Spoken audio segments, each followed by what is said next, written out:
Thank you all for being here today. Thank you especially to the class of 2023 for inviting me to be up here with you all today.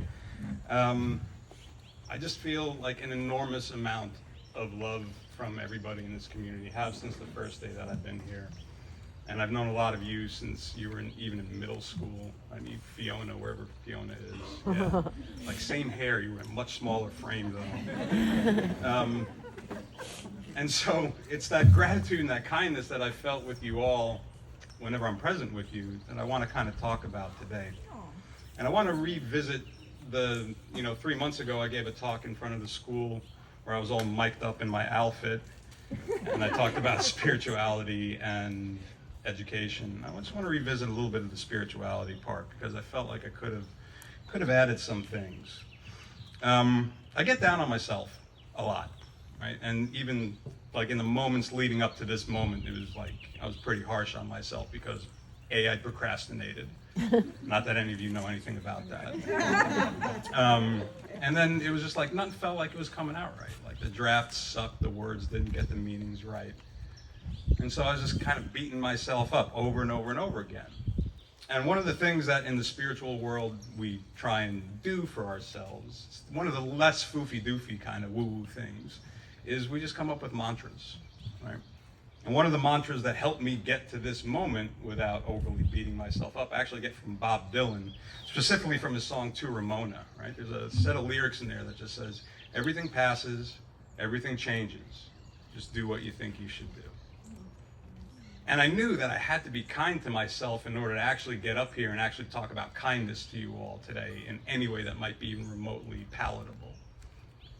And so I sat down, I started culling wisdom from outside of my own tiny little skull-sized kingdom, and I found another, again, it's a little bit of a gem, and this one comes from not Dylan, but His Holiness the Dalai Lama, and it's pretty simple. It's just be kind whenever possible. It's always possible. Mantras like this, right, they serve as these kind of almost existential codes, right? They're little software things that you can embed inside your own head so that you can get out of your own head. It's like a little escape hatch from your mind, especially when your mind is running on negative fuel. And if that negative fuel is just kind of supported by the culture that you live in, or is directed back at yourself, by yourself, it tends to just like positively feed on itself. And it gets a little bit out of control. Right, let's not kid ourselves. We live in a world and in a culture and in a moment where there's a lot of beef. There's a lot of beefing going on. It's like we're all just stewing in a cauldron of our own beef broth, especially if we watch like any sort of cable news. But it doesn't have to be that way. It doesn't have to be that way. Be kind whenever possible. It is always possible. When everyone thinks that they're right, and when everyone acts self-righteously right, no one's ultimately right. You can't always be right, but it is possible to always be kind. Being kind is really hard, and some of y'all in here might be like pointing a finger at me and like, yeah, I've been unkind to some of you. Stop laughing, Buck. I know there are people in here that have some beef with me, and it's all good. You're allowed to. But it doesn't have to be that way. It's challenging work to be kind to someone whom you feel and think and maybe even know has slighted you in some really deep way. It is by definition unthinkable to forgive the unforgivable, but it's only really in the face of the unforgivable that true forgiveness can be given. It's not impossible to be kind all the time. He says in a Staten Island accent that sounds like I'm yelling at you. I swear I'm not yelling at you.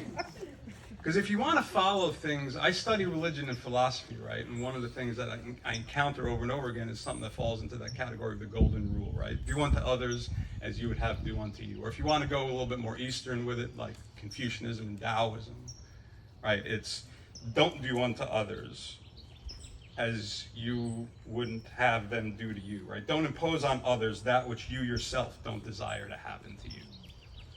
And if you want to like really grok that, we all have those seeds of kindness and compassion inside of our heads. We know that we've lived situations where that has popped into our minds. And so the invitation today is to just kind of water those seeds, right? I had all sorts of cool metaphors that I was going to talk about, like drop the beef, plant some seeds instead. All that crap went out the door. And so I just picked up a friggin' book by the Dalai Lama, and then I actually managed to be kind to myself in a moment.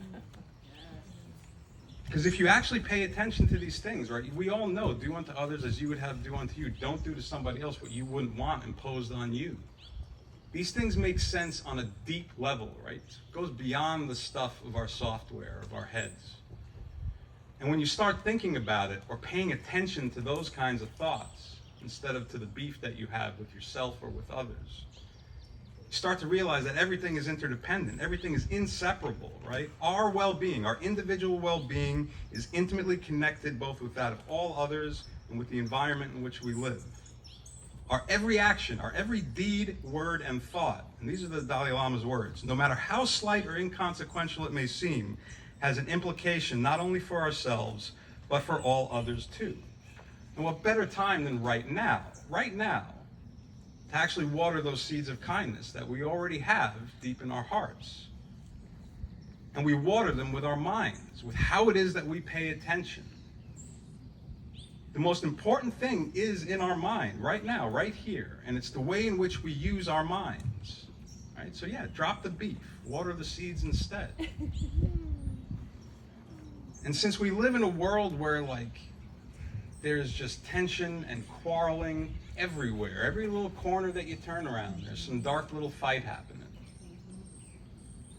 Compassion, kindness is literally the most radical thing that you can practice.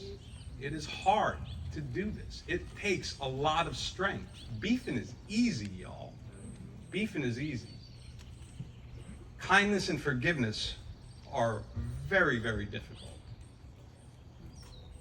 And so why now? Like, why talk about this now in front of a group of folks, right? Why try and share this with a collective, with a community?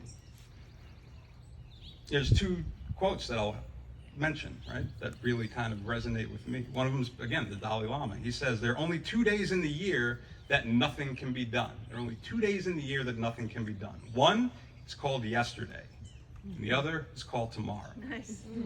Today is the day where we can love, where we can be kind, where we can forgive, where we can move on.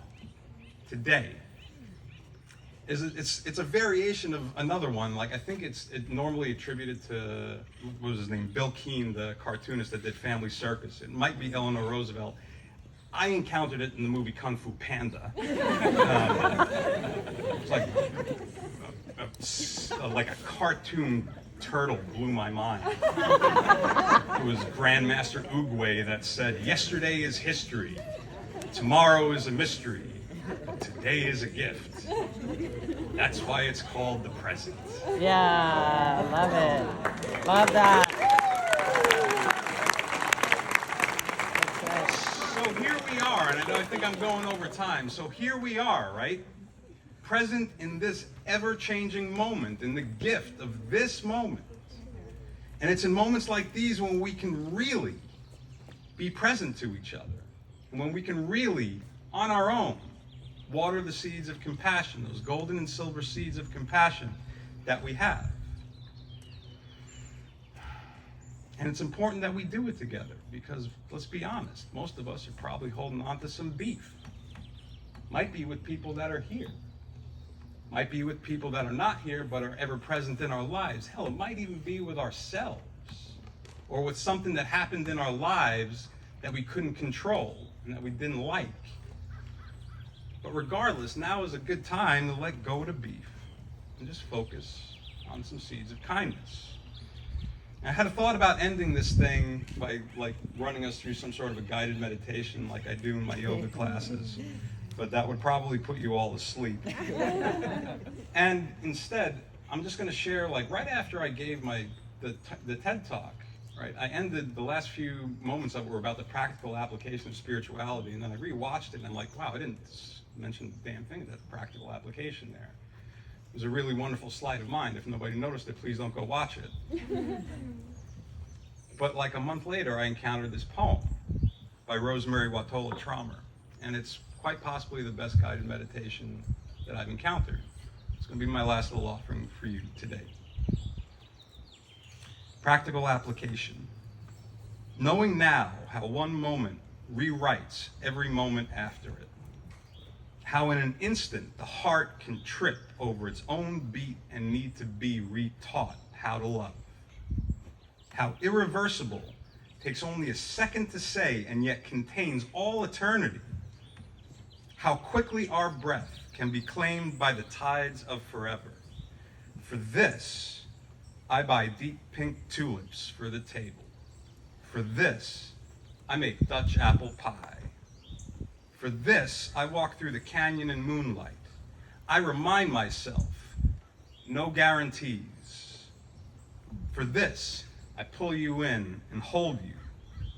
For this, I stand still in the spruce trees and breathe.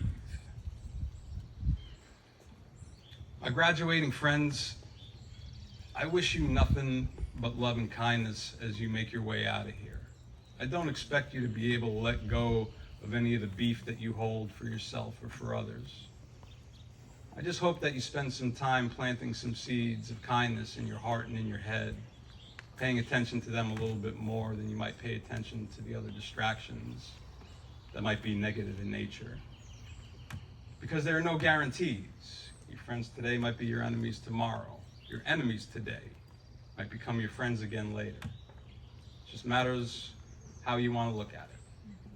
And I urge you to just look at it with a little bit of kindness. I love you all lots, and I wish you all the best.